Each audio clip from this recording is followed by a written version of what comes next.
The Galactic Council's newest war simulation had been designed by the Vexari, a species renowned for their tactical brilliance across 17 star systems. They had spent 3 cycles perfecting it, an impossible scenario that had broken every military candidate from 43 different species. The simulation room hummed with anticipation as the human representative, Staff Sergeant Marcus Chen, stepped into the neural interface chamber. "The simulation parameters are as follows," announced Overseer Krell, his crystalline form refracting the chamber's blue light. "You are defending a civilian extraction point. Enemy forces outnumber you 50 to 1. Your ammunition is limited. Your backup is 30 minutes away. Civilians are panicking. You have no heavy weapons, no air support, and no reinforcements." The other species representatives watched from the observation deck. Most had failed within minutes. The Thorian commander had lasted 8 seconds before surrendering. The Zephyrite tactician had frozen completely at the 7-second mark. Even the battle-hardened Krill warrior had called for evacuation at 5 seconds. "One more thing," Krell added, his voice carrying a hint of what might have been satisfaction. "The enemy has just deployed chemical weapons. You have 6 seconds before the contamination reaches lethal levels for the civilians." Marcus nodded absently, pulling out a small device from his pocket, an ancient human artifact they called a phone. The aliens in the observation deck exchanged confused glances through their various sensory organs. "Sergeant Chen," Krell said, his tone sharpening, "the simulation has begun." "Yeah, hold on," Marcus muttered, thumbs moving across the glowing screen. "Gotta find the right track." The simulation's holographic display showed chaos erupting. Enemy forces breached the perimeter. Civilians screamed. Chemical clouds billowed forward. The countdown appeared in every species' native language. 5 seconds. 4 seconds. 3 seconds. Marcus continued scrolling. "Human," Krell's voice cracked through the chamber. "Your people are dying." "Almost got it," Marcus said, squinting at his screen. Seconds. Ambassador Talara of the Unified Worlds leaned forward. "Is this human defective? Does he not understand the scenario?" 1 second.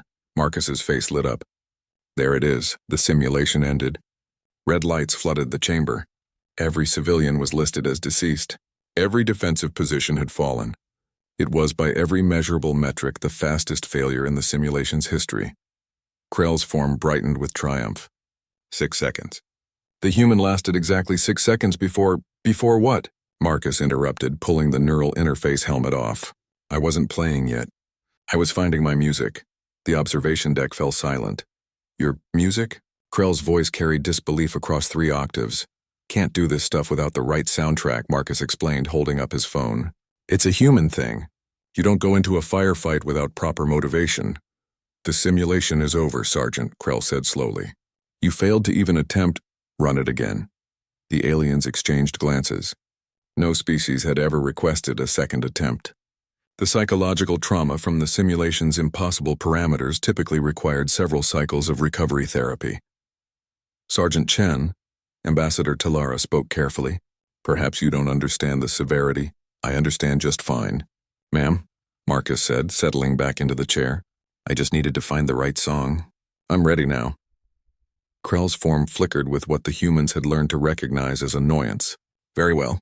But I remind you, this simulation is designed to be unwinnable. We are testing stress response and decision-making under impossible circumstances, not actual—" Yeah, Marcus said, placing small devices in his ears. "Start it up." The simulation began again. Same parameters, same impossible odds, same 6-second countdown to complete civilian casualties. But this time, Marcus moved. What happened in the next 6 seconds would be analyzed by military academies across the galaxy for generations. The human's actions defied every known tactical doctrine. Instead of attempting to save everyone, he made the unthinkable choice in the first half-second.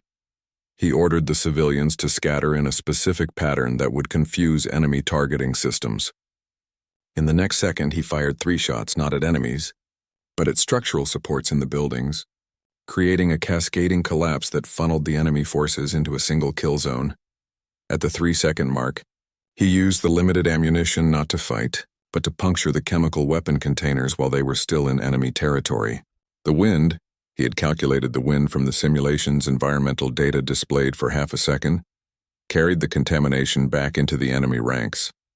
At 5 seconds, he was moving civilians into the very buildings he'd just partially collapsed, using the rubble as filters against the dispersing chemicals. At 6 seconds, when the previous simulation had ended in total failure, Marcus was already establishing a defensive perimeter using enemy equipment. The confused hostile forces were now fighting each other in the contaminated zone, disoriented and leaderless.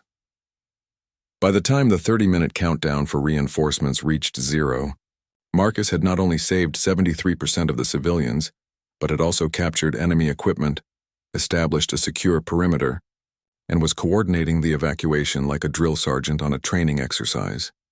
When the simulation ended, the observation deck remained absolutely silent. Finally, Ambassador Talara spoke, her voice barely a whisper. "How?" Marcus removed his earbuds, grinning. "Told you. Just needed the right song." Krell's form had dimmed considerably.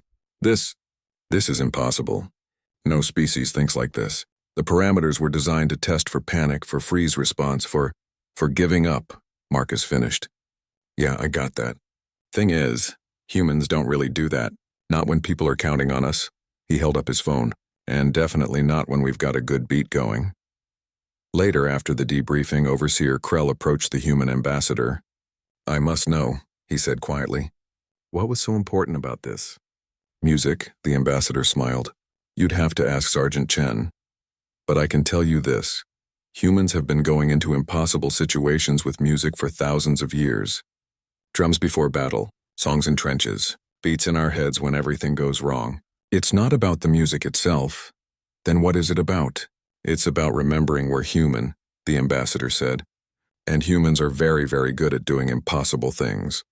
In the end, the Galactic Council revised their entire assessment of human military capability. Not because of tactics or weapons or technology, but because of something they'd never encountered before. A species that scrolled through music while their world ended, then made the ending rewrite itself. The simulation was retired after that. They called it the Chen Paradox, the only test ever defeated not by someone who took it seriously, but by someone who took 6 seconds to find the perfect song first.